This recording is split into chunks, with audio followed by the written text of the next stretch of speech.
Hey everyone, and welcome back to the channel. Today we have some more news about the old heroes enhancement, and we are going to talk about that and also as well about the patch note because it has been published today. So let's dive into it, but before I have to talk about Aptoide. So if you are using Aptoide, this is what you are going to save every time you are going to buy a pack in game. You can save up to 16% without my promo code and 21% using my promo code between March 15th and March 22nd only. So during that week, if you are using my promo code, you are gonna have 5% extra cashback, and basically if you are using Aptoide and my promo code during that week, you are gonna spend that amount, 92, almost 93 euros. You are not gonna get 14 or 15 euros in cashback because you are using my promo code as well. You are gonna get 19 euros in cashback if you spend that, and you can reuse that amount to buy other packs for free after that. So make sure that you are using Aptoide and my promo code AhkTaar. If you have any question about Aptoide, how to use it, how to install it,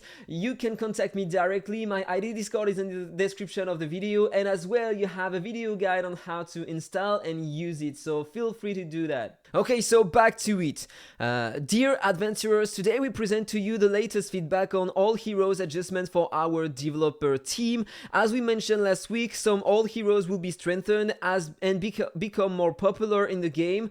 So they are talking about some old heroes such as Johnny. You know, Johnny is the most recent hero we had in the game, but he needed some more stats because let's be honest, his damage just sucked. So yes, this is normal that Johnny is in the list, but then we talk about old heroes. We have Sinton, Claude, and you are gonna see that Claude is gonna have a way more damage than before thanks to that strengthening.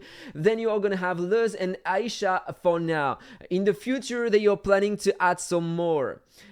These content will be launched in the game on March 21st, and please refer to the in-game announcement. So in 1 week we are gonna have the strengthening of these 5 heroes, so this is exciting. So let's have a look to Johnny first. Yeah, he was lacking a lot of damage, so now he's gonna deal 3 stages of damage on that skill, from 100 to 200% defense damage to a single enemy, so that's double the damage on that attack. I don't remember if it is the first active skill or the ultimate. I guess this is the first active skill, because on the ultimate it's an AoE attack with only a few amounts of damage. So then Spiral Cannon, he's gonna have 40% more death damage on each stage of attack, so up to 140%, and he's gonna have some extra damage as well, from 30% more damage to 50%, so that's gonna be a bit more.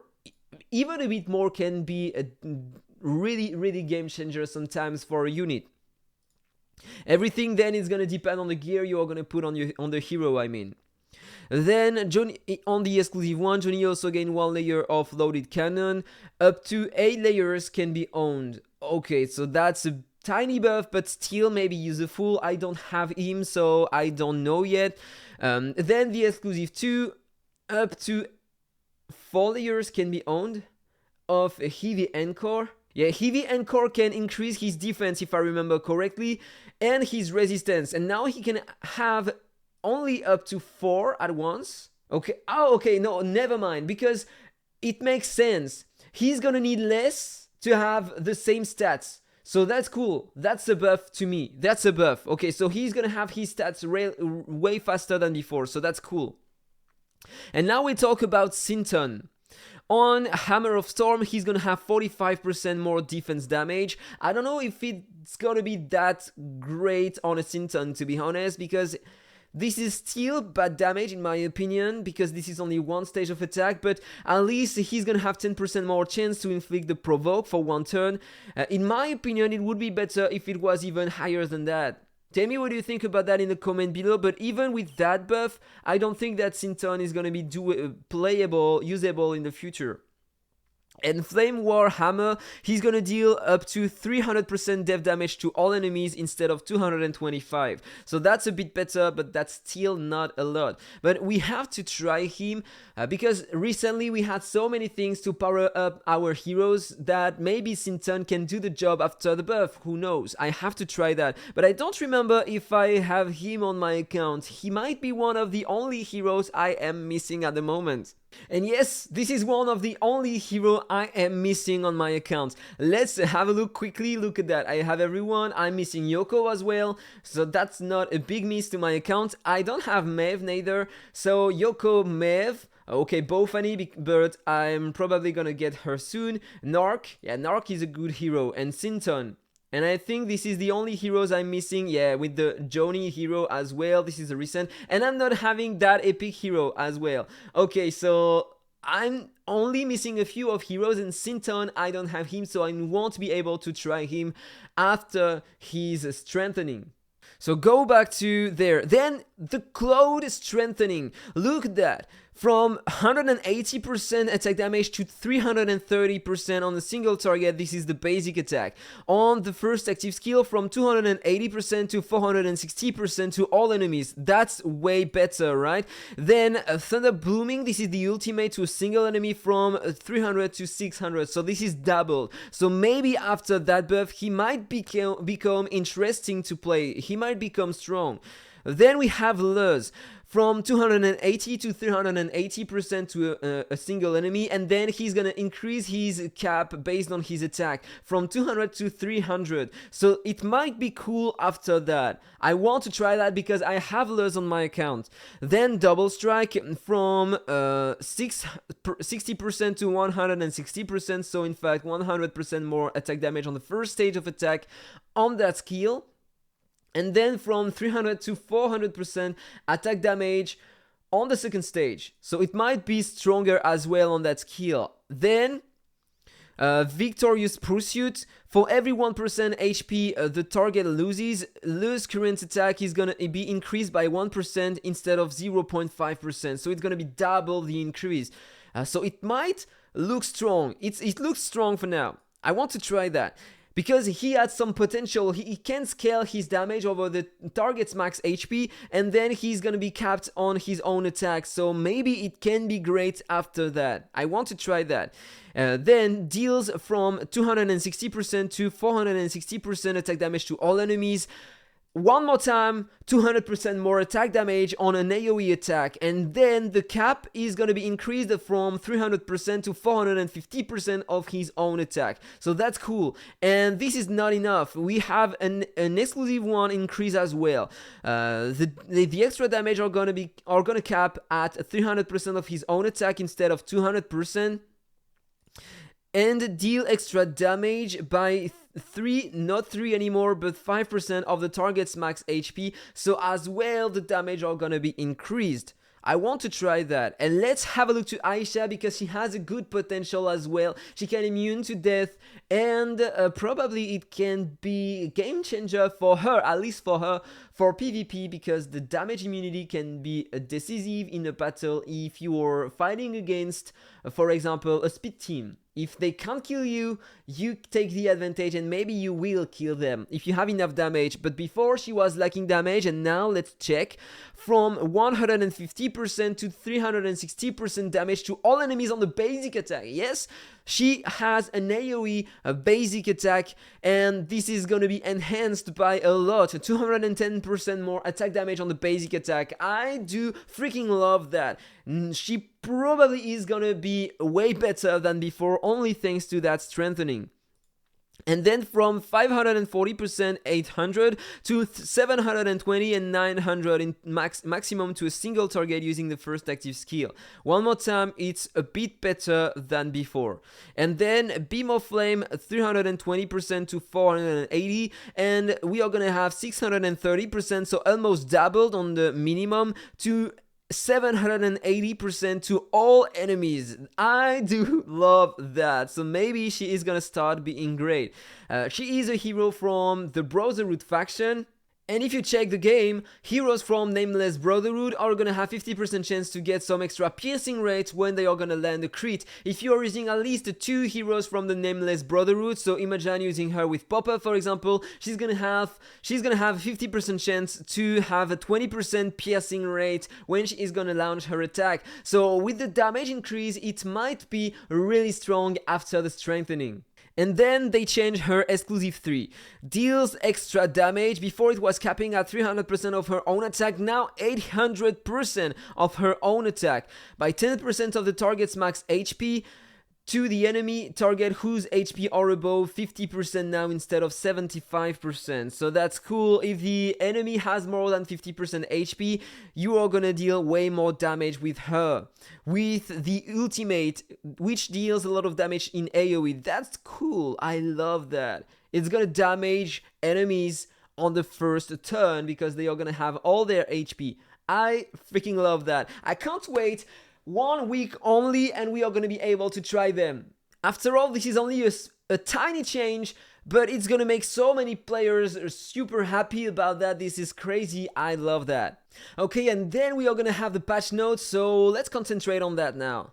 This is the banner of this Friday. We are gonna have the new legendary hero from the new faction, Aiden. We are gonna have as well Popper, Adeline, Moloch, and Dianmu, 4 great heroes. Adeline mostly for the Sunset Sages in Faction Abyss and the Wuthering Coast in an HP burning team. She can help as well early on and mid-game to clear some stages in dungeons because bosses are not gonna take less HP burning damage, and in the Tower of Mark she is great as well. Popper mostly for PvP, but he can help as well in the Faction Abyss early and mid-game to lower the turn meta, defense, resistance, and tenacity of enemies. That's great. Moloch for the Faction Abyss mainly, and Dianmu for many content in the game if you have Indra as well. So if you don't have Dianmu, maybe it's your chance to get her, but remember that in 2 weeks for Easter we are gonna have a new limited hero, so maybe it's better to save your wishes for the limited hero. So tomorrow we are gonna have some new campaign stages with 2 events in which we have to farm the new stages in order to acquire some excellent wishes and miracle wishes from March 14th to March 21st. So then we are gonna have the beginner Yeti event for all adventurers, so everybody is gonna have the same event, but that event is also gonna be unlocked after 7 days of playing the game and clearing the stage 210 in campaign under common mode. Is it gonna unlock for everyone after 7 days? I mean, tomorrow we are gonna have the events, but if we start the game in 1 week, for example, after 7 days, are new players gonna get that event or not? It's not clear to me. Contents of the beginner wish will be adjusted and adventurers of all servers will be able to purchase after the update of tomorrow. So the beginner wish, this is the green banner that you have to buy for $20 or $10 or $20, I don't remember exactly, and inside of it you have many legendary heroes and you can select the ones you want. So that it might be cool if we have better, stronger heroes inside, such as Indra or Dianmu for example. It would be perfect. So we are gonna check that tomorrow on a new account. So we are gonna have the new chapter in campaign, the chapter 22, Moonlight Pond, okay. We are gonna have a new market, the time-limited black market system. We are gonna unlock that after clearing the stage 210 under common mode in campaign, okay? And during that, we are gonna be able to buy some items. We are gonna have 5-star dragon eggs and echo runes for free-to-play players, and spenders are gonna be able to buy some extra blessings or some gear apparently. So we will see tomorrow. In case you have a bidding fail, the products are now going to be displayed in purchase in the trading house, okay? So I'm not buying many blessings in the trading house, so I don't know, I didn't pay attention if we had a bug or not when we had a bid fail. So, okay. And look at that one now. This is, I think, disgusting, but we didn't know about that. We thought that it was random, right? So apparently they were adjusting the battle sequence of the Final 8 Championship depending on the Incarnate Sanctuary points you had on your account. So if I go to the game, for example, there we are. If you have a look to the seasons, you had already all the time Bailey, Klee, Band, and Lord Eric. So let's check. You had Bailey in the top left corner, Band in that way. You have Klee there and Lord Eric there. If you have a look to that, you had the same. Look at that, Bailey, Klee, Lord Eric. If you have a look to that, you have Lord Eric as well, Klee, Bailey, all the time. In fact, they have always the same spot, and I didn't pay attention to that before, but in fact that was not random, and that's really bad. This is clearly not fair. That means that Bailey in fact was facing a player with way less account power, because they had way less incarnate sanctuary points, and that was not fair because Bailey had a huge advantage over others. Same for Band,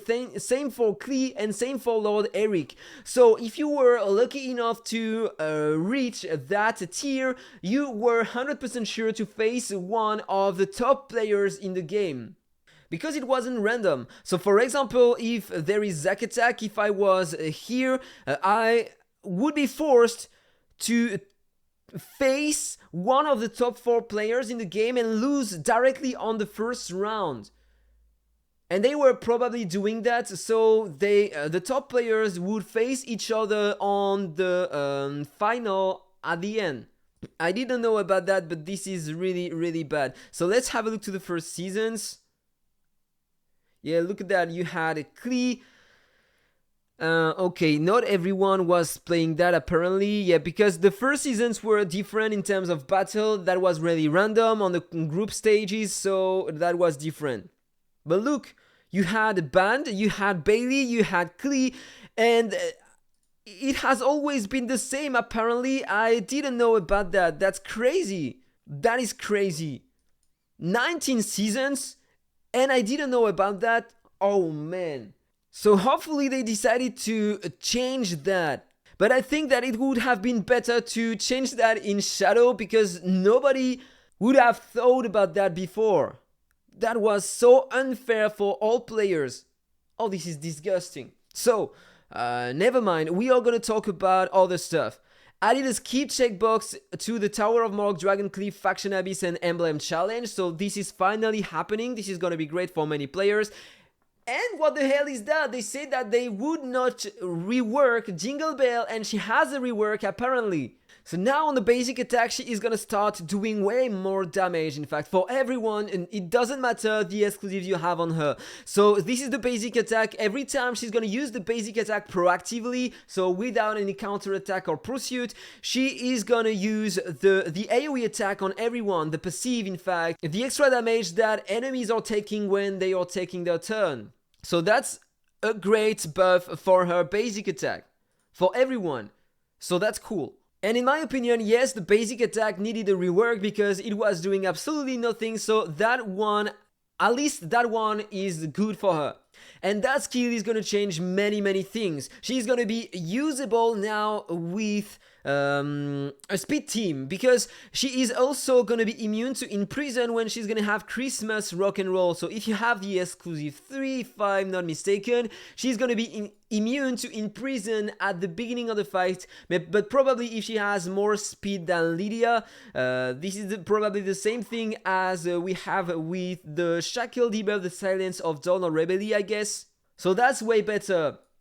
Because if I'm using her in my speed team instead of my Melchior, I can target her with the red egg of my Esther. She is gonna get some turn meter increase because she won't be in prison. So that's a game changer for her for PvP. On the exclusive level 1, she's gonna get surprising gift snowballs faster than before, because allies with Ensemble can trigger pursue an attack multiple times after self turns. So that's as well better, so she's gonna have her potential way faster than before, if you are playing with pursuits in your team as well. So maybe for PvP it's gonna be better now to use her with Ben Austin. I don't know about that. And the buff to the exclusive level 2 is gonna change many things to her as well, because your heroes your allies are gonna get ensemble even if other allies have ensemble on them. So that's great, and as well, allies will get ensemble at their first turn each wave. So she's gonna get her potential way faster than before because this is the way she was getting some buffs by her own during the fight, so that's cool. And the summon snowballs also deal 30% of the original snowball damage to enemies other than the main target. So she was already great. But that time, she's gonna be way better than before. I don't know if she needed that buff, to be honest. Probably on the basic attack, yes, of course, and maybe the imprison, okay, because now she is better, in my opinion, than Melchior for PvP. But the other stuff, the exclusive level 1 and 2, I don't know if she needed that buff, to be honest. And they are also buffing Valentina. So on the first active skill, she's only gonna have a bit more damage for every layer of bleed the target has on himself, from 60% per bleed to 70%, so that's not a lot for the first active skill. On her passive, she had 40% chance to put one layer of frost spell on enemy for 3 turns, and now she has a 50% chance, so only 10% more. I don't know if it is gonna change many things, but at least she has a bit more chance, so your bleed team is gonna start doing more bleed damage faster during the fight normally. Exclusive level 2 completely changed. Now it's increasing the chance of inflicting frost spell by 200% for every 1 layer of bleed inflicted, and then each layer is going to increase the owner bleed damage taken by 3%. So we will have to try that to see if that does change many things to the fight. So the exclusive level 3 completely changed as well. Once the target is going to reach 15 layers of frost spell for the first time, she's going to heal 50% of her max HP and get 1 turn immediately. And then she's going to have another buff on her own, and that is going to increase her damage deal by a frost prison by 50% only when she is going to cast it directly, so without any counter attack and pursuit. And the exclusive level 4 is gonna help us so much, guys. This is another way to reduce the attack of the target with a unique debuff. Every time she's gonna inflict a bleed on the target, she's gonna also inflict 1 layer of limp body, and every layer of that debuff is gonna lower the attacks of the target by 5%, up to 8 layers, so 40% less attack using that exclusive on her. This is gonna be game changer for many contents. Probably. So probably that in Dwarven Ruins you are going to be able to switch your Little Jack with her, and you are still going to have the 40% attack down on the boss, and this is really strong if you plan to use a bleed team for the Dwarven Ruins, in my opinion. That looks promising in my opinion. And finally, the exclusive 5, after she's gonna deal some damage with Icy Land, there is a chance 40% to inflict 1 layer of bleed on the target for 2 turns, and if she has already gained Arctic Power, each stage deals has a 40% chance to inflict 1 layer of bleed for 2 turns as well. So it's a way for her to apply bleeds faster on enemies, so that's cool. So the buff of Valentina looks pretty strong, especially thanks to that debuff right there, 40% less attack. If you accumulate that with Little Jack and another attack down on the boss, probably it's gonna be a way to progress further in content, such as the Endless Cloister, for example. So I can't wait to try that, because my Valentina is close to get the exclusive 4 at the moment. So tell me what you think about all of that in the comment below. I hope you enjoyed the video. If it's the case, don't forget to like, comment and subscribe. Have a nice day and see you in the next one. Bye bye.